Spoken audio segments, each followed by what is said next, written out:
So let's begin. Again, my name is Mike Cooney with Enterprise Florida. This is something we've been looking forward to, doing our webinar with our partners at MASC, and we are eager to share the information that I will be sharing this morning.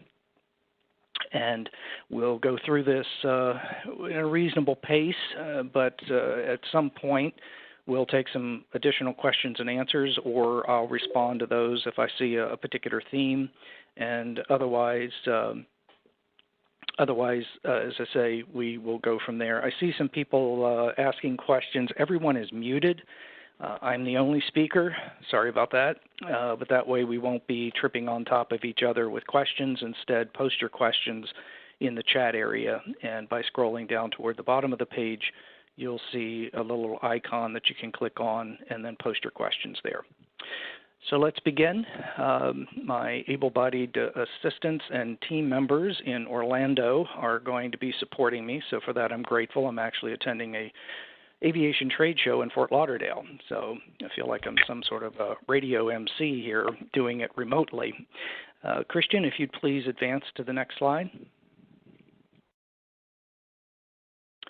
So Enterprise Florida, and many of you probably have heard of us, but maybe some not, is a public-private partnership that was established quite a number of years ago for the purpose of being able to create jobs and investment throughout the state of Florida. There are two primary areas of responsibility. One is the business development side. That team is responsible for helping to attract companies to the Florida area, to the state of Florida. And of course, we work very closely with our partners around the state, including the Economic Development Council, or Economic Development Commission, of Florida Space Coast, as well as MASC. So we have these partnerships throughout the state, whether they be economic development organizations, government agencies, chambers of commerce, universities, and others. So we do that in partnership, again, for the purpose of being able to increase jobs and investment. On the trade side, which I'm responsible for, along with a number of colleagues throughout the state, we help companies to find export opportunities for their products. And we typically are working with companies that are already export ready. That is to say, they've either been exporting or they're very close to exporting, and I'll get into some of the details on that a little bit later. If a company has never exported, then we generally assist them with information and connect them with the Small Business Development Center in order to at least begin that process of getting more export ready. And in our particular area, that being Central Florida, we have the Central Florida International Trade Council located in Orlando. My good friend Chris Leggett is also participating in this. So Chris, I know, would be glad to help anyone as well, especially if they're new to exporting or want to get into exporting. Next slide, please.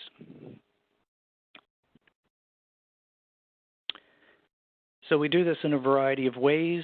As you can see here, we do the statewide trade development, as I've already mentioned. We then assist companies to identify international clients and to diversify their markets.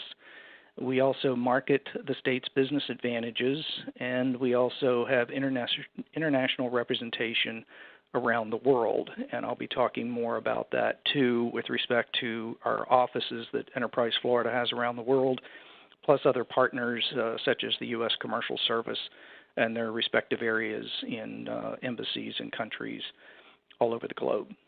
Next.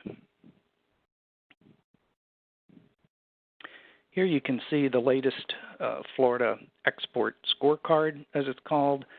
You can take a look here that these are the total merchandise trade for Florida origin exports, and you can see for yourself how they were back in 2011 at 149, and then dipped a bit in 2016, now headed back up again.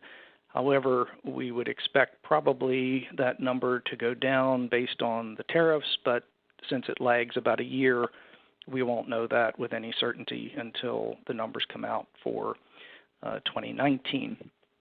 But as you can see, Florida is a very robust state when it comes to exports, not only to the Caribbean, but around the world.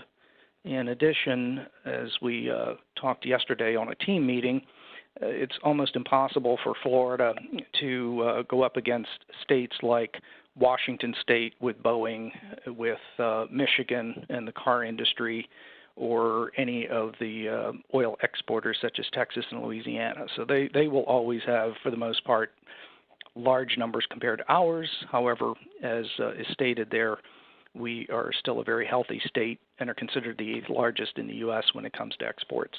Next. No one has to take notes. If you're an overachiever, I understand. I would probably be taking notes myself, but you will be getting a copy of this as well as this is being recorded, so you can take a look at the key target markets worldwide from Florida. No big surprise. Central and South America, of course, are very large, but then looking at Europe, the Far East, and Africa, and the Middle East, those also are significant markets for Florida exporters. Also, I'll mention anyone who's on the line, if you didn't hear me, you can scroll down toward the bottom of the page and you'll see a little icon that you can then click on and post questions in the chat area, and they will be responded to in real time. Next slide, please. So how do we do it? We have a number of offices around the state. Each office is responsible for a certain region. In my case, I'm in the Orlando office, and I'm responsible for 10 counties, including Brevard County. So I am your main point of contact. At any point, you can contact me. I'll have my information at the end of the slide, both email, the phone number, and just contact me at any point. If you have a specific need that might be better handled by one of my colleagues in a different area, then I will put you directly in touch with them. But for the most part, I'll be able to help you with any of your export questions or point you in the right direction where you can get that information. Export counseling is something that we do for free. As I mentioned earlier, we primarily are working with companies that are export ready. If you've never exported, then there are resources that can help you do so. And when you're export ready, then we're more than happy to assist. But again, these services are available at free of charge to any company in Florida, and specifically in the Central Florida region where I would be my primary point of contact. Export financing is available. There's a few sources for that, albeit still not an easy situation. I was contacted by someone just the other day that is looking for money for a startup. That's a very, very difficult opportunity to try to finance, but certainly those companies that have a strong P&L as well as balance sheets, certainly they have access to a variety of financing that we can help them with. And then, as you'll see, we have a number of offices out and across the globe, and these are companies that we contract with to provide these services. They've primarily been working on the business development side, that is foreign direct investment, which are companies in other countries that want to set up an operation somewhere in Florida. Going forward, we're actually going to be working with some of those locations more directly on exporting, and that is using them as a resource for our companies in Florida that are looking for contacts as well as information about specific countries as potential markets. Next slide. And how do we do it? We do it through a number of ways, at least proactively on the part of Enterprise Florida. We attend a number of trade shows.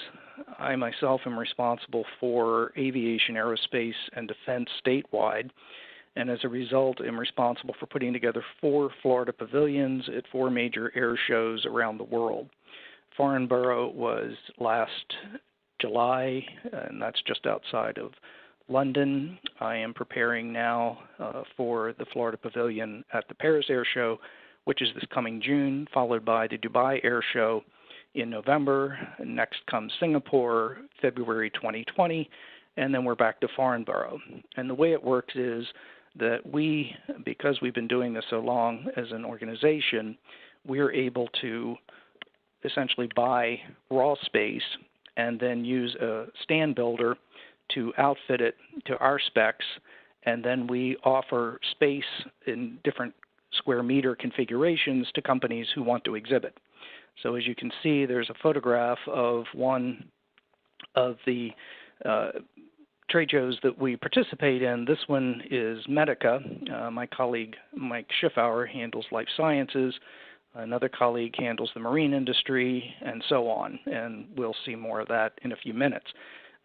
As I have learned in doing this myself, as well as participating in Medica back in November with Mike Schiffauer, there are countries that wish they had an exhibit space like ours, and that is not an exaggeration. So, for example, at Medica, Mike had upwards of 24 companies. At Paris, I will have 11 companies, all Florida-based companies that are interested in selling and exporting their services and products. Trade missions is another popular area and a way that we're able to help companies get into various markets. So, for example, last year we had trade missions to the Dominican Republic, as well as one that was back-to-back within the same week to Tanzania and Kenya. Coming up is a trade mission to Morocco, followed by a trade mission to Vietnam. And by the way, Morocco is in April, and Vietnam is in late May, early June, if I recall correctly. And in addition, we are preparing for one that will be coming up that's going to Colombia. So keeping those in mind, they're a wonderful opportunity for companies to participate in a Florida delegation. As you can imagine, when we put these together, it is a lot of doors are open because my colleagues responsible for those trade missions work with the U.S. Commercial Service within those respective locations, and in doing so are able to utilize the services of the U.S. Commercial Service for being able to set up appointments. And in fact, in addition, that is included in the registration fee to participate is what we call a gold key service, and I'll talk more about that in just a moment. The participation fee is quite reasonable.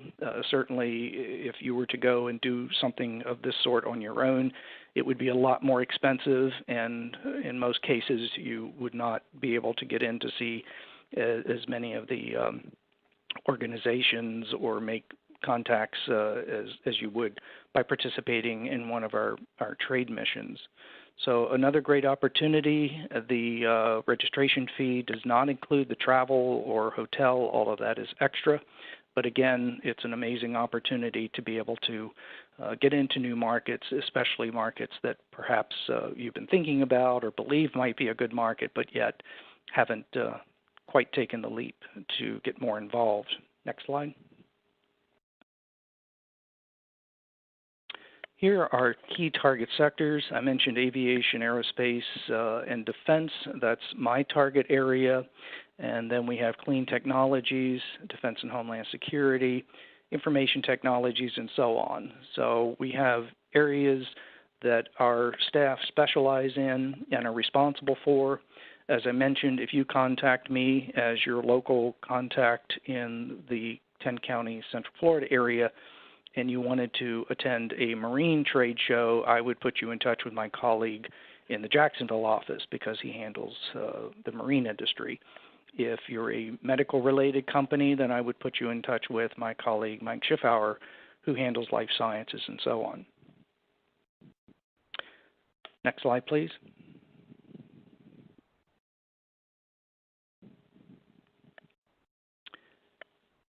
The target sector trade grants, we have quite a number of them, and specifically for trade shows.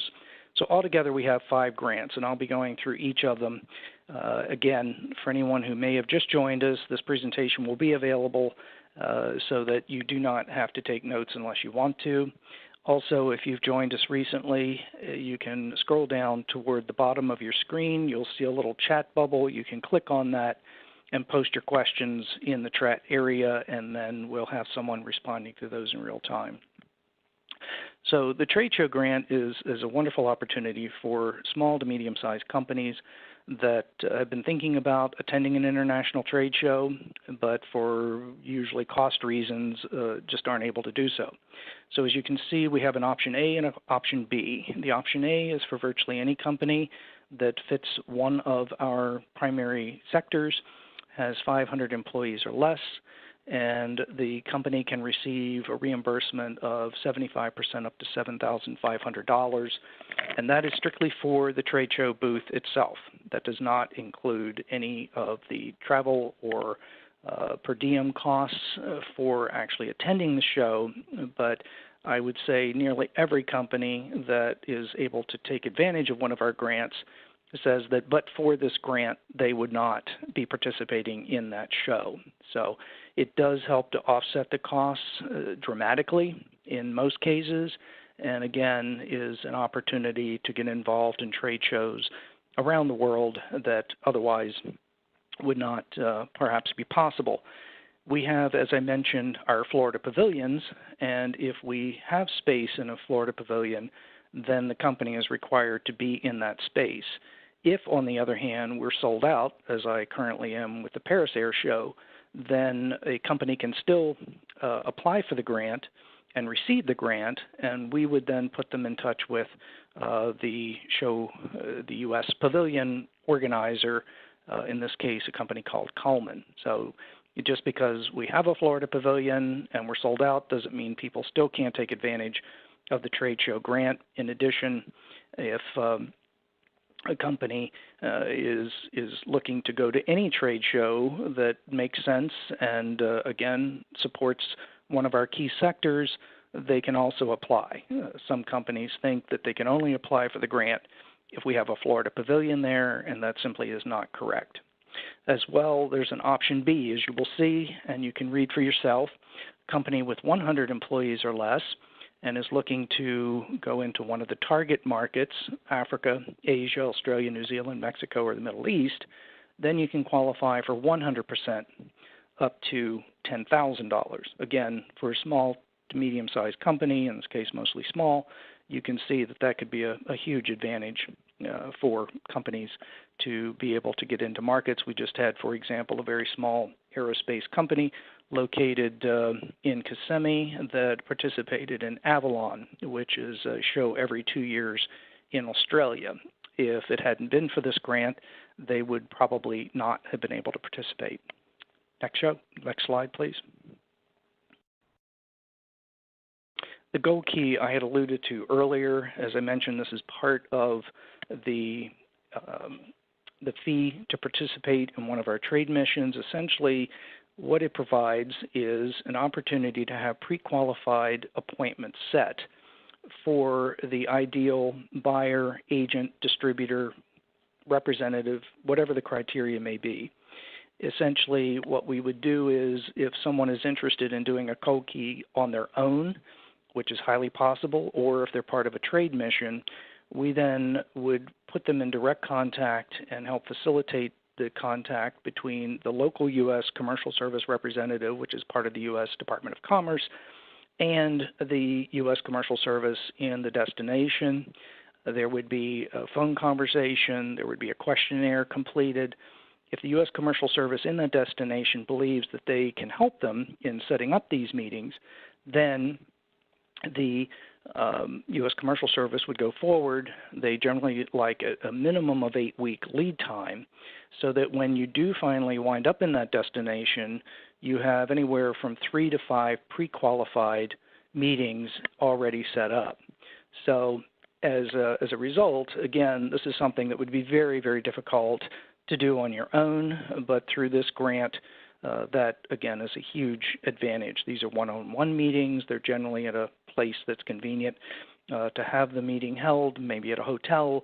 If it's determined that that's a good fit, then there's the opportunity to perhaps visit that location or that company the following day or days that follow.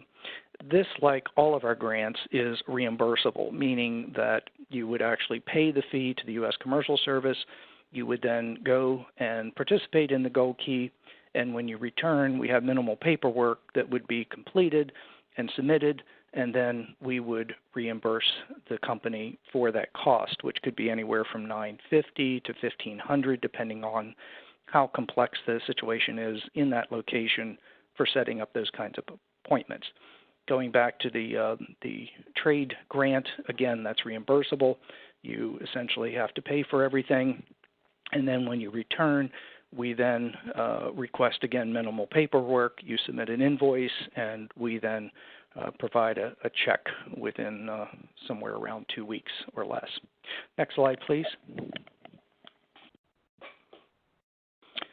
I'll stop again for anybody that may have just joined us or came in late, and it looks like we have quite a few folks on the line now, so we appreciate your participation. I'm Mike Cooney with Enterprise Florida, and I'm responsible for the 10-county region, which includes Brevard County. In addition, as I mentioned now several times, if you scroll down toward the bottom, you'll be able to see a little icon for a chat. You can then, in real time, ask your questions over in the chat box, and they'll be responded as well in real time. And I'll try to go back through it toward the end and recap some of them that may be a continuing theme. The Export Marketing Plan is probably one of my favorite grants. It's not for everyone. It's for companies that are export ready, and it essentially provides a roadmap for the future. The cost is $5,000. In fact, if you were to pay a consultant to provide that same report, it could easily cost $30,000. And the reason I know that is because I described this document to a company, and they said, "Oh darn, I just paid $30,000 for that same kind of study." It is done in cooperation with the SBDC, Small Business Development Center. If, again, the company qualifies for this, there essentially is a great deal of back and forth and conversations. Someone from the SBDC will visit the site of the company that is going to be receiving the Export Marketing Plan. There's 3 primary criteria, and these are non-negotiable.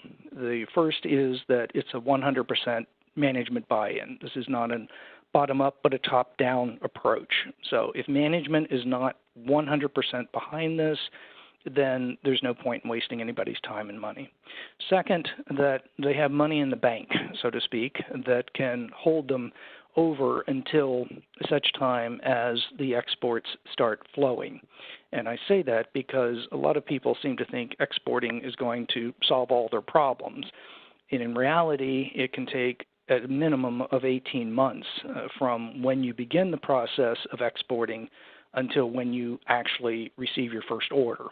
And again, that's by no means a guarantee. It's just sort of an average that we're working with. So in any case, as I say, it is one of those things that it takes time, and people have to be patient. I often say exporting is not for the faint of heart. It takes real commitment. There's a lot of front-end learning curve that is part of the process. Once that learning curve is understood, things tend to become a little more normal, if you want to call it that, or you have the processes in place to be able to make it more of a routine type of a transaction. But if you've never exported, then it does take some real experience and some learning. I often like to say that some companies get into exporting by default. They sell something, somebody in another country sees it, that person contacts them from the other country, says, "I like what you have, I want to buy it," and they get into exporting. That's not a strategy. Export Marketing Plan provides that strategy with enormous detail about the markets, competitors, who's buying what, who's selling what.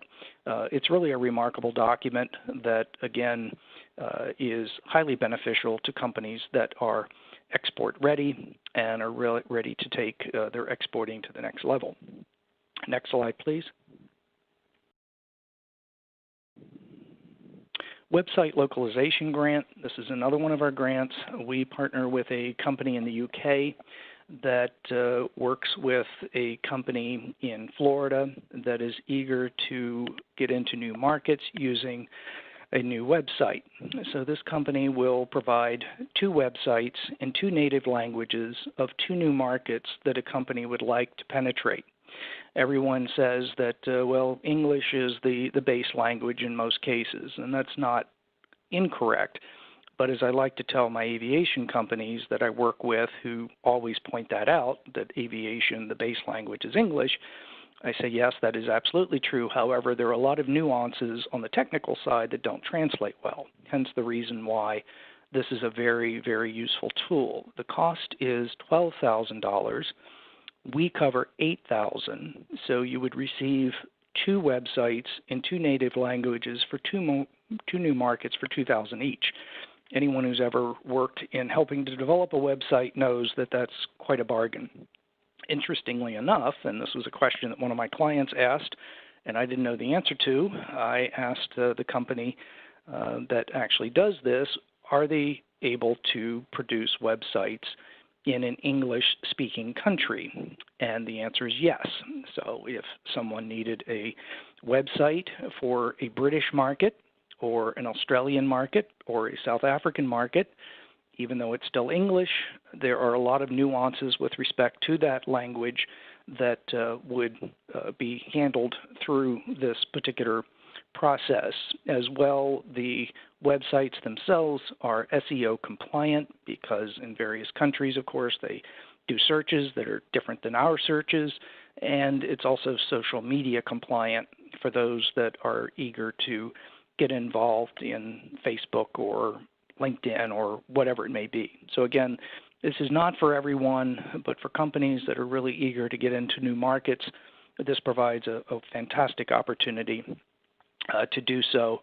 And again, at a cost that's quite reasonable. The contract is for 1 year and it's renewable, or if you choose to take your content and go somewhere else, you can do that as well. Next slide, please. International Registration Grant is our newest, and what this does is provide a grant that you are able to apply for if you are required to have a registration or certification in a country to do business. As an example, one of the MRO companies, maintenance, repair, and overhaul companies that works in aviation, I had a conversation with them at the MRO trade show in Europe, in Amsterdam, back in October, and they were telling me how they unfortunately were not able to get a contract in Thailand because they didn't have the registration. When I explained that we had this new grant, they're really quite excited because this grant will help them get that certification. In their particular case, it actually requires a audit. That is, at least 1 or 2 people from Thailand will come over and go through their facility, make sure they are who they say they are, as well as be able to verify that they can perform on the various aspects of what their company does. That could cost upwards of $10,000 at least. We'll cover 50% up to $10,000. If it's simply a certification or registration where you have to send them a check, that's also covered. However, again, many times it's a requirement that there's an audit, and we will also handle those. So you can see all the various registrations that various companies and countries rather require, especially in the aviation industry. It used to be it was pretty much FAA and the European version. Now nearly every country has their own certification process. So this is brand new. We've recently launched it. One other thing I'll mention is that you can receive up to 3 grants in any fiscal year. Our fiscal year begins July 1 and runs through June 30. So if you've never received a grant, in theory, you could receive 3 grants up until June 30. Then the clock starts again, and you can receive another 3 grants come July 1 through the following June 30. This particular grant is not counted in that 3, and that may change in due time, but for now, at least, it is not included. So please keep that in mind. And when I say you can receive 3 grants in a fiscal year, it's a mix and match. If you choose to do 1 trade show, 1 export marketing plan, and 1 website localization, that's 3 grants. If you want to do all 3 trade shows, that's fine too, again, as long as you qualify. Next slide, please. Here are the offices around the world, and as you can see, they are quite diverse. We're looking at opening 1 in the Middle East, perhaps in Dubai, sometime around mid-year, although that's not confirmed yet. That's where we are planning to open our newest office. So again, if you have specific interest in any of these markets, in addition to the services offered by the U.S. Commercial Service, our offices many times can be of help as well. Next slide. Here are the upcoming events. As you can see, and I already mentioned, we have the Mission to Morocco in April, followed by Hospitalar, which is a medical and life sciences trade show in Brazil. Next is the Vietnam mission, followed by the Paris Air Show, which is what I'm responsible for in putting together the Florida Pavilion. And then next there's another medical show in Thailand, followed by MRO Europe in London. And again, MRO stands for Maintenance, Repair, and Overhaul, which is typical of companies that are supporting various aspects of the industry, aviation industry specifically, and it can be either commercial or defense related. Then the Dubai Air Show I mentioned, and the Columbia mission in November. Next slide. As I mentioned, we have the trade offices around the state of Florida, and these are my colleagues who all handle various aspects of not only their own region, but as I mentioned, specific industry sectors. So our headquarters is actually in Coral Gables, and we have staff there, but I, along with several colleagues, am based in Orlando. So if there's a specific expertise, or for example, if someone is interested in Africa as an export destination, then we would put them in touch with my colleague Joseph Bell, who has that as an area of specialization. And then, as I mentioned, the rest of us all have different market segments as well. Next slide. And that's it for my presentation. I hope I answered or at least covered most everything. As I mentioned, you can make comments in the chat area by simply moving your cursor down and finding that little bubble and then typing in the chat. So if you have any questions, again, this is my contact information. Feel free to reach out to me at any time on my office number, my mobile number, or by sending me an email. As I've said earlier, this is being recorded, so for anyone who may have missed something, you will be able to go back through it again and listen, as well as anybody who, for example, if you know someone who had planned to attend but couldn't, they'll be able to access it, and I'll be working with Elizabeth Huey to get that link out so that you can listen to this again if you wish. I just wanted to say very much how much I appreciate it. And one thing I did forget, and that is we have an international newsletter that goes out every other week. And if you would like to sign up for that, again, send me an email, and I'll make sure you are on the distribution list. And that particular newsletter is put out with practically every kind of international activity you can think of around the state. If you have an international activity and it qualifies, you can also put that in our newsletter. And again, if you're interested in doing that, let me know and I'll send you the link, and then it can be determined if that would be a good fit or not. If there's nothing else, I'm just looking here at some of the comments. I think we've, I guess, either answered everything or I put you to sleep, one or the other. If, again, you have any questions, please send me an email, give me a phone call. I'll be happy to do whatever I can to assist you in being able to find either export opportunities for your products and services or put you in contact with people who can.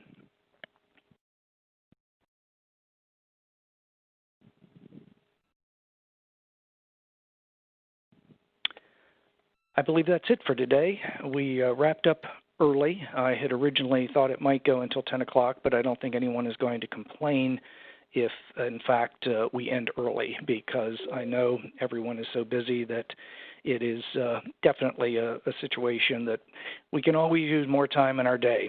So thank you very, very much for your participation, and please contact me if I can be of service in any other way. Thank you very much.